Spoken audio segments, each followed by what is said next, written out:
দায়িত্ব নেওয়ার পর বুধবার সকালে প্রথমবারের মতো ডিএমপি সদর দপ্তর পরিদর্শন করেন স্বরাষ্ট্রমন্ত্রী সালাউদ্দিন আহমেদ। এই সময় তাকে দেয়া হয় গার্ড অব অনার। পরে ডিএমপির কর্মকর্তাদের সাথে বৈঠক করেন তিনি। আলোচনা হয় সমসাময়িক নানা বিষয় নিয়ে। বৈঠক শেষে গণমাধ্যমের মুখোমুখি হন স্বরাষ্ট্রমন্ত্রী। দ্রুত সময়ের মধ্যে চাঁদাবাজ ও অস্ত্রধারী শীর্ষ সন্ত্রাসীদের তালিকা তৈরির নির্দেশ দেন তিনি। জানান শীঘ্রই অভিযান পরিচালনা করবে আইন শৃঙ্খলা বাহিনী। চাঁদাবাজদের তালিকা প্রস্তুত করে সেই হিসাবে তাদেরকে আইনে আওতায় নিয়ে আসার ব্যবস্থা করব খুব শিগগির।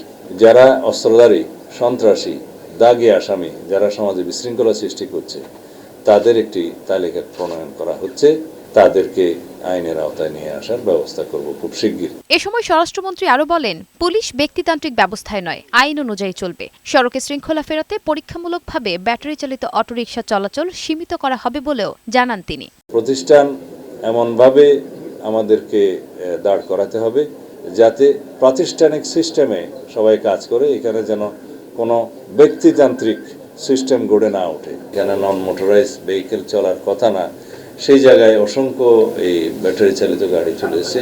এয়ারপোর্ট রোড থেকে শুরু করে এই বিএপি রুট হয়ে সচিবালয় হয়ে এই রুটটা, যেটাকে আমরা বিএপি রুট হিসেবে জানি, এইখানে প্রাথমিকভাবে আমরা এই চলাচলগুলো সীমিত করব, নিয়ন্ত্রণ করব ব্যাটারি চালিত গাড়ি। পোশাক পরিবর্তনের বিষয়ে পুলিশ বিভাগের সাথে আলোচনা করে সিদ্ধান্ত নেওয়া হবে বলে জানান স্বরাষ্ট্রমন্ত্রী। নুসরাত শারমিন, বৈশাখী সংবাদ, ঢাকা।